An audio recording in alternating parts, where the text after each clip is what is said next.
अस्सलाम वालेकुम जी, मैं इस वक्त मौजूद हूँ पाक चाइना फ्रेंडशिप सेंटर में, जहाँ पे नेशनल डिज़ास्टर के हवाले से 3 रोज़ा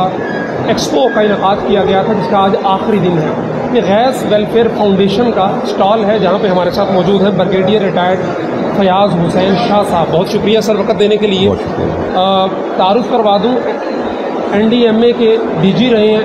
एरा के DG रहे हैं, और इसके अलावा टाइम लैंडर्स मारूफ इदारा है उसके CEO हैं, और मुख्तलिफ इदारों के साथ जो है वो काम कर रहे हैं। और सर ये गैस वेलफेयर फाउंडेशन ये है क्या, और ये किन मकासद पे काम कर रही है? बहुत शुक्रिया आपका, आपने ये सारा प्लेटफॉर्म अरेंज किया। जिस तरह दूसरे तमाम अदारे काम कर रहे हैं, गैस भी 2011 में इस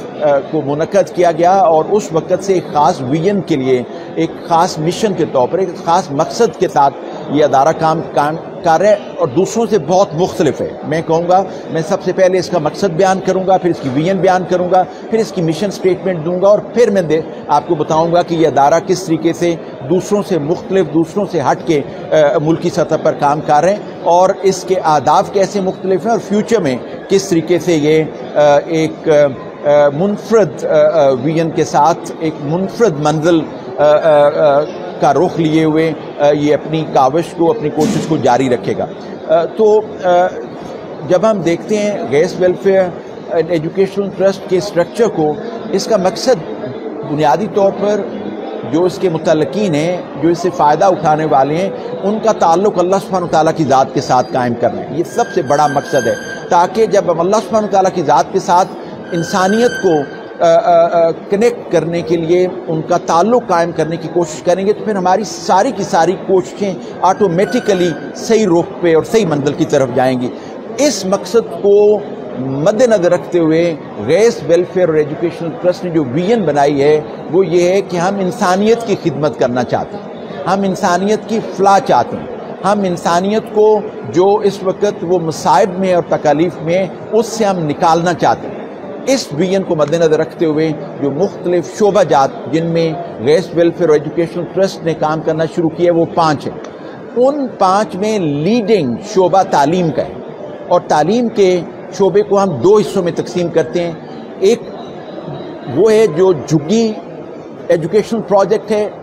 जो झुग्गी में रहने वाले जो खाना बदोश हैं, उन तक हम इस तालीम के ज़ेवर को पहुँचाना चाह रहे हैं, खा वो दीनी तालीम हो, खा वो असरी तालीम हो। उन बच्चों को जो इस वक्त हमारे मुआशरे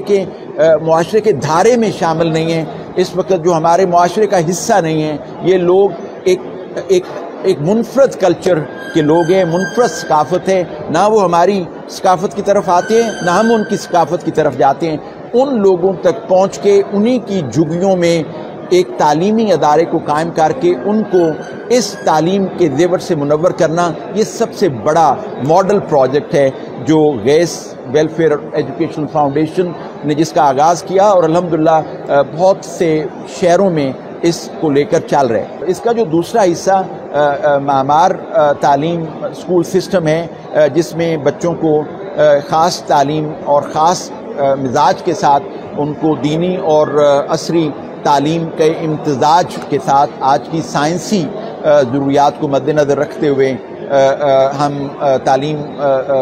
के ज़ेवर से आरास्ता कर रहे हैं। तो ये इसका तालीम का एक कॉन्टेक्स्ट है। जो दूसरा प्रोजेक्ट है जिसमें मैं समझता हूँ कि बहुत अहमियत का हामिल है, वो कम्युनिटी सर्विसेज है। अब कम्युनिटी सर्विसेज में हमारे मुआशरे में पॉवर्टी लाइन से नीचे रहने वाले लोगों की तादाद बहुत ज़्यादा है। इन्हीं पक्षीवास लोगों को ही ले लें, खाना बदोश लोगों को ही ले लें, तकरीबन एक सर्वे के मुताबिक कमोबेश 20 मिलियन 2 करोड़ लोग ऐसे हैं जो हमारे पक्षियों में, जो हमारे खाना बदोश तबके से ताल्लुक़ रखते हैं। अब ये इतना बड़ा आपके पास फील्ड है जिसमें हमने काम करना है। अब इनको, और इसके अलावा हमारा जो सदरन पंजाब है, हमारा जो सिंध का इलाका है, हमारा जो बलूचिस्तान का इलाका है, जहाँ पे हमें कम्युनिटी सर्विसेज देने की ज़रूरत है, बिलखसूस माह रमज़ान में ईदैन के मौके पर, और बिलखसूस जब कोई ऐसी आफत आती है उस मौके पर, اور ایسی بچیاں ایسے فیملی جن کو فوری طور پہ مدد کی ضرورت ہوتی ہے، تو کمیونٹی سروس کا ایک ادارہ ہے جو گیس ویلفیئر اور ایجوکیشنل ٹرسٹ جس پہ کام کر رہے ہیں۔ جو تیسرا شعبہ جس میں گیس کی کارکردگی نمایاں ہے وہ صاف پانی مہیا کرنا ہے پینے کے لیے، اور یہ صاف پانی ان علاقوں میں صدرن پنجاب کا علاقہ نمایاں ہے، بلوچستان کا علاقہ نمایاں ہے جہاں لوگوں کے پاس صاف پانی پینے کا نہیں ہے، ان کو اس پانی کی سہولت سے ہینڈ پمپ لگا کر ان کے دروازے پر، ان کے گھر میں، ان کے گاؤں میں، ان کی بستی میں اس پانی جو کہ وہ جوڑ سے پانی پیتے ہیں، جو تالابوں سے پانی پیتے ہیں، ان کو اس پانی کی ایک بہت بڑی نعمت مہیا کرنا، یہ ہمارا تیسرا شعبہ ہے۔ اور چوتھا شعبہ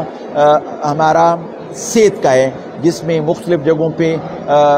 ہیلتھ کیئر کے لیے ایفرٹ کرنا اور کیمپس لگانا، اور ان کیمپس پہ جو ابتدائی طبی امداد والے پہلو ہیں ان کو ایڈریس کرنا، جو اس علاقے میں جو بیماریاں ہیں ان کو مد نظر رکھتے ہوئے ان لوگوں تک اس طبی سہولت کو لے کر جانا جو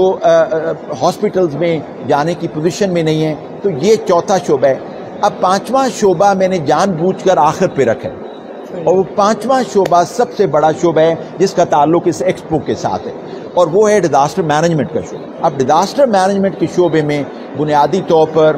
آپ دیکھتے ہیں کہ ہمارے ہاں جو اگر آپ ڈیزاسٹر کے پورے سائیکل کو دیکھیں مینجمنٹ کے اعتبار سے، تو پہلا حصہ ہوتا ہے پریونشن کا اور میٹیگیشن کا، دوسرا پریپیئرنیس کا ہوتا ہے، تیسرا رسپانس کا ہوتا ہے،